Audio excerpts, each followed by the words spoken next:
What's up guys, in this video we're going to be taking a look at the iPad Air and seeing what's new and what has changed from the previous versions of the iPad, from the iPad 2 to the iPad 3 to the iPad 4. Let's do this. First up, let's compare the designs. The iPad Air has an all-new design which is much like the iPad mini except a bigger version of it, and it's also thinner, lighter, and smaller than the previous versions of the bigger iPads. The iPad Air comes in at 9.4 inches by 6.6 inches. The iPad 2, 3, and 4 all have the same design and the same size, coming in at 9.5 by 7.31 inches. And just for reference, I threw in the first generation iPad, which you see has a different design and is also beat up a little bit. Now, as far as thickness, the iPad 2 comes in at 0.34 of an inch, the iPad 3 and 4 come in at 0.37 of an inch, and the iPad Air coming in at the smallest of all is 0.29 of an inch. And the weight between all the iPads also varies. The iPad 2 comes in at 1.33 pounds, the iPad 3 comes in at 1.44 pounds. Unfortunately, I don't have the iPad 4, but it comes in at 1.46 pounds,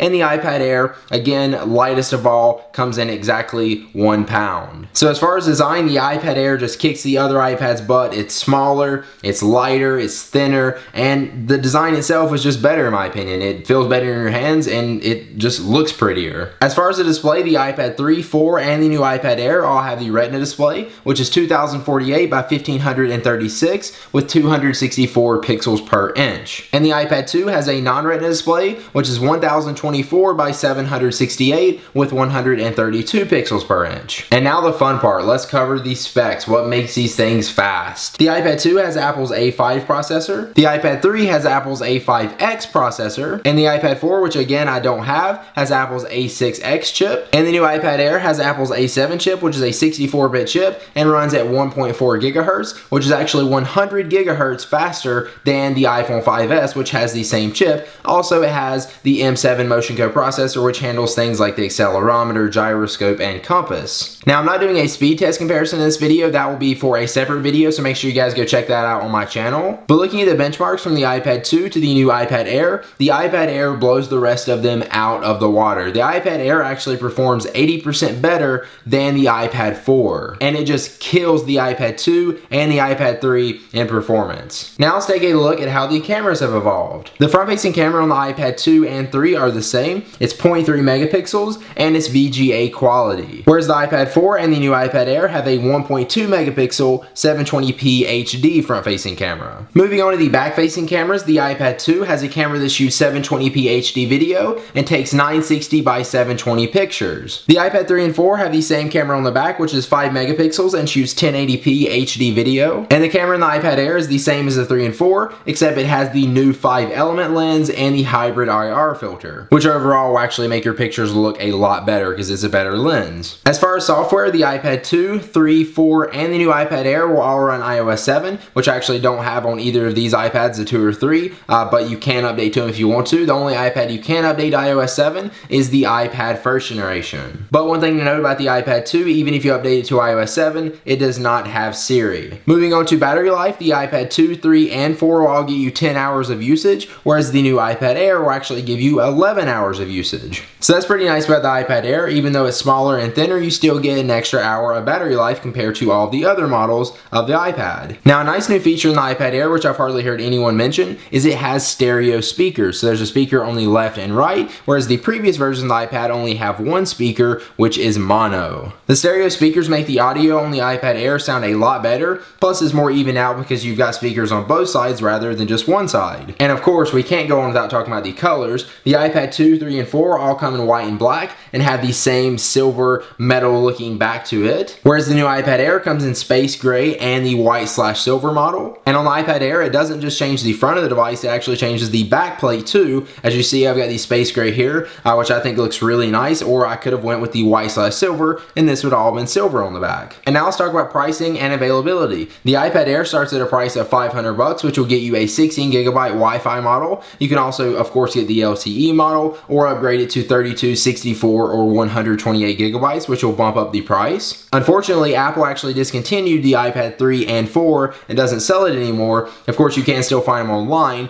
for used and probably new, but as far as Apple's price and if they're selling it, they don't. Moving on to the iPad 2, which Apple decided to keep selling, you can get it for a price of $400, which I think is a little bit too expensive. That's going to be a 16 gigabyte Wi-Fi model. You can also get the 3G version, but the iPad 2 only comes in 16 gigabytes. But before you buy the iPad 2 from Apple for $400, I would suggest you look online because you can find it cheaper on Amazon. I'll put links down below, and I'm guessing you can also find the iPad 3 and 4 somewhere around the same price as that, and I would definitely suggest getting one of those before the iPad 2. Alright, there you go. Hopefully this video helped you figure out what's new in the iPad Air compared to all the previous versions of the iPad, and maybe give you an idea of if you should upgrade to the new Air. If you guys enjoyed this video, make sure you click the like button down below. Make sure you subscribe to my YouTube channel right there so you don't miss any of my future videos, and check out all the other videos I'm doing on the new iPad Air, and coming up later this month, the new iPad Mini Retina. Plus lots of other tech videos. Again, make sure you subscribe so you don't miss any of those. And I'll see you guys in the next video.